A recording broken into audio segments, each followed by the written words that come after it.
In the darkest corner of the city, where hope had long been buried under rubble and rust, a girl, born to shadows and silence, felt the ground shift beneath her feet.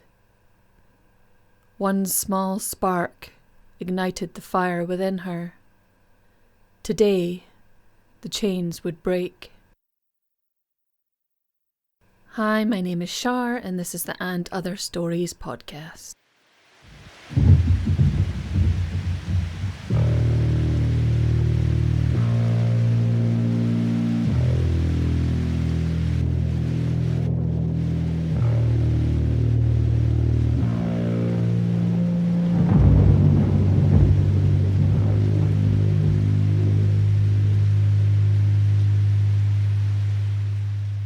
The Rebellion.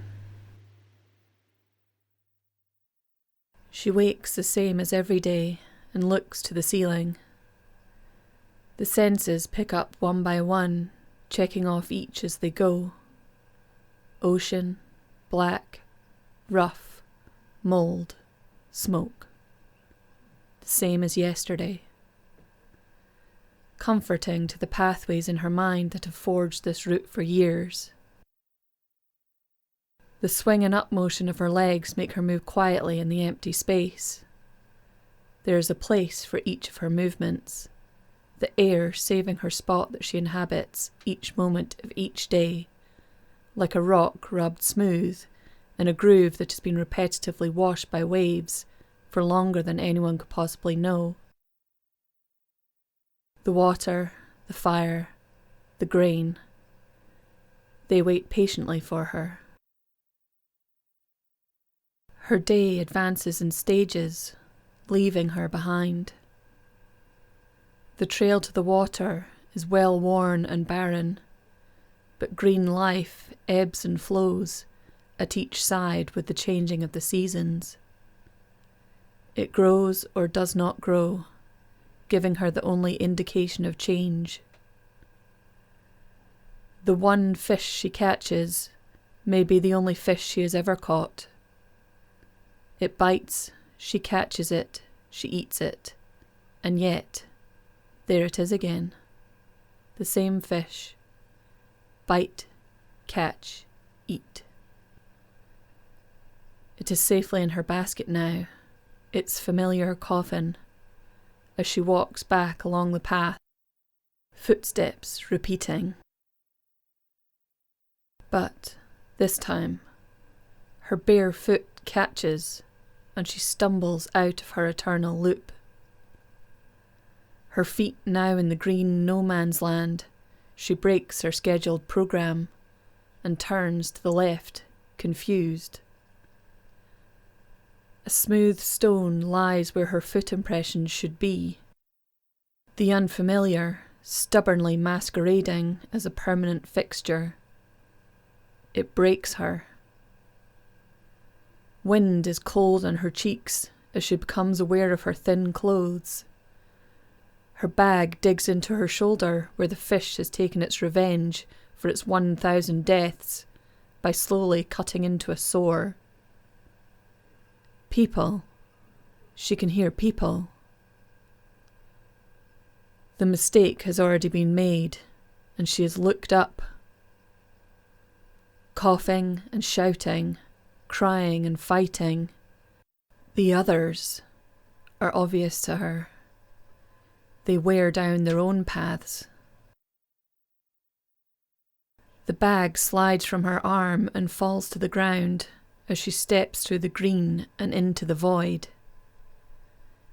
Everything becomes louder and more painful. Feeling her sudden awareness, they turn, furious at her shameful deviation. They must all suppress together. Stones and mud squeezing through her blistered toes as she walks to no particular end. Green to blue, she catches the gaze of one of her people. Her fingers reach out to brush the bumps of the mud-coated shack beside her. Her nerves spark when the sun reaches under her hair at the nape of her neck and teases out one drop of sweat to tumble down the trail of her back, not knowing where it would end. Her feet refuse to go further when the line of flowing excrement denotes the edge of the road between the houses.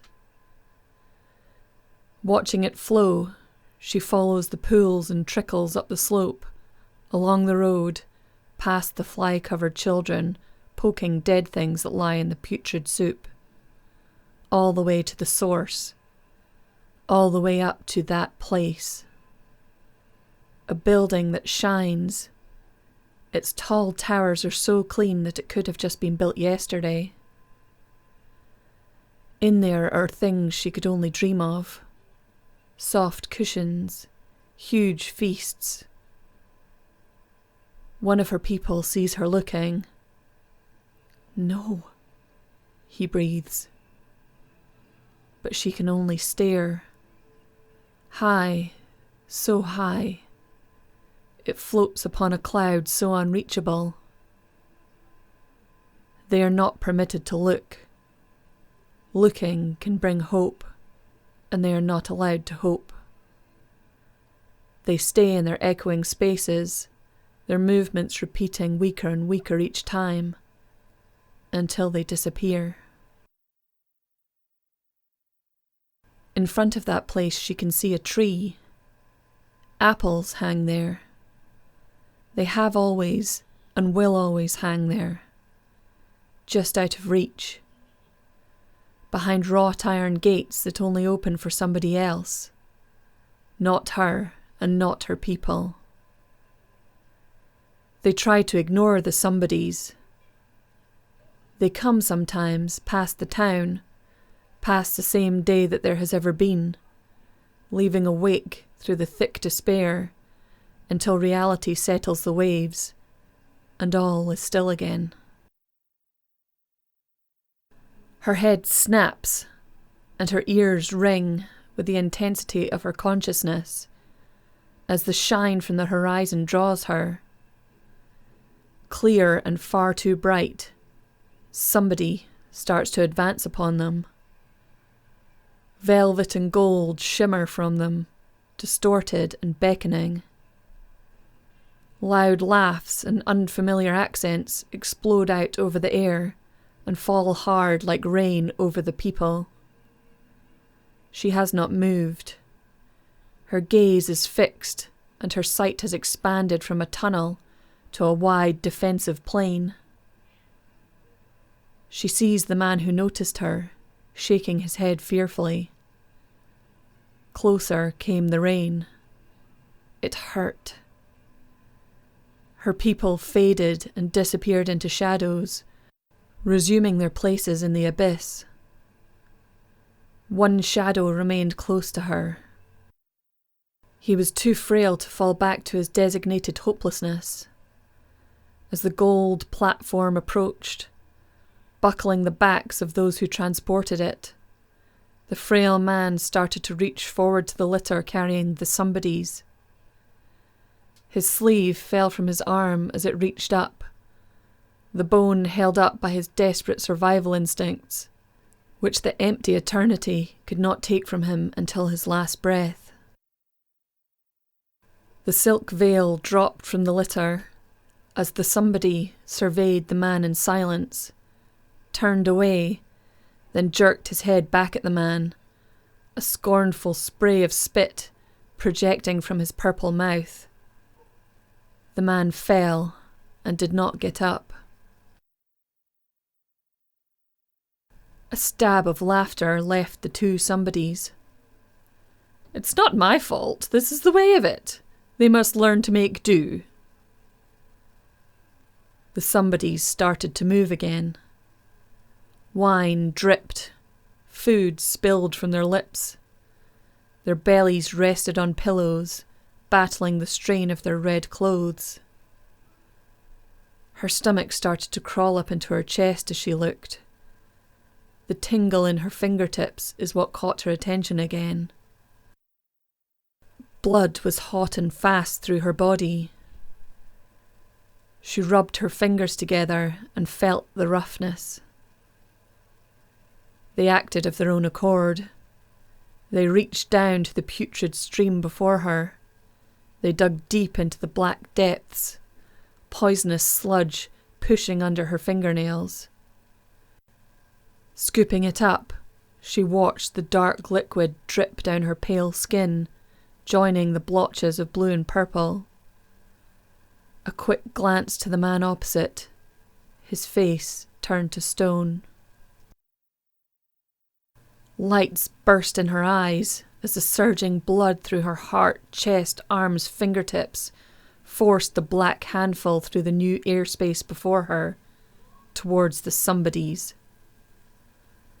The spots landed on the shine of the gold, the white of the sheets, the broken veined faces of the men. The stains bloomed and trickled where they had landed, casting misshapen patterns on the perfection. A huge energy pressed on her eardrums, a suffocating silence trying to force the air to compact, until the somebody started to expand. The purple was joined by red and fury as she stood there watching, excrement dripping from her fingers, relaxed at her side. He reached up a fat finger to point directly at her, as a whistle of air brought an object, which pierced him between the eyes. A roar burst into her ears as she kept contact with the somebody's eyes. The spark in them flickered and disappeared. Shadows rushed in from every angle. Shouts and screams tore at the somebodies as their litter was brought to the ground. Slicing was started by a woman. A frantic stabbing and sobbing was continued by a man. Grabbing of gold, raising of dismembered heads. All the while she kept her stare on the sparkless eyes of the somebody.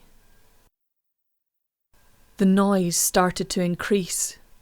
Darkness was following the smell of blood, and fire started to lick up the gold litter, reflecting off the mud-covered huts. A trail of light started to flow up the road towards the place. People marched behind a leader, their energy coming not from food, but from the fuel of their anguish. Dried dirt crusted on her hand while she stood observing the people and their flurry. The light disappeared with the end of the queue of hate, and she mindlessly followed it like a moth. Her feet were numb as she walked toward the huge gates that were now thrown open by the power of the people. But she didn't follow them into the place. Her trail now went across the lush green grass, manicured and perfect, her destination set on the tree. The delicious smell made her sway on her feet. She reached up, plucked an apple, and took a bite.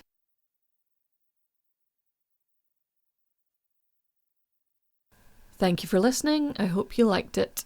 My name is Shar, and this is the And Other Stories podcast. See you next time.